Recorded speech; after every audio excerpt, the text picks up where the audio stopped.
imali smo sobu i guvernantu koja bi nam dovodila učitelje i profesore u posjetu. Naravno, nismo imali knjige, kemijske ni olovke, ali slušali smo, pa mogu reći da, iako sam tu provela 2,5 godine, ipak sam nešto naučila. Poslali su nas vlakom u Auschwitz. Vozili su nas u zatvorenim vagonima za stoku. Kada sam vidjela kako nas 80-ak ili 100-tinjak guraju u vagone bez prozora i s malim otvorima blizu krova, znala sam da ne idemo nigdje gdje je lijepo. Mama, sestra i ja bili smo među ženama. Došli smo na početak reda gdje je stajao čovjek koji je mahao rukom lijevo i desno. Nismo to znale tada, ali to je značilo ili rad ili smrt. Odabrane smo za rad i odvedene u sobu gdje smo trebale predati svu odjeću i nakit. Nismo smjele zadržati baš ništa.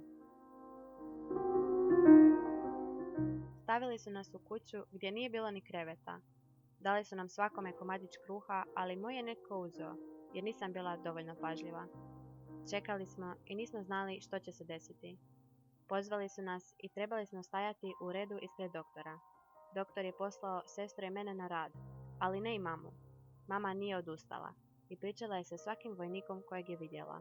Rekla je, pogriješili ste, ja mogu raditi. Vratili su nam je i opet smo bile sve tri zajedno.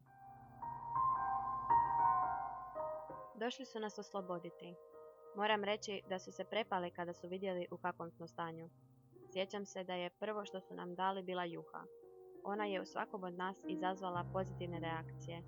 Odmah sam se osjećala bolje.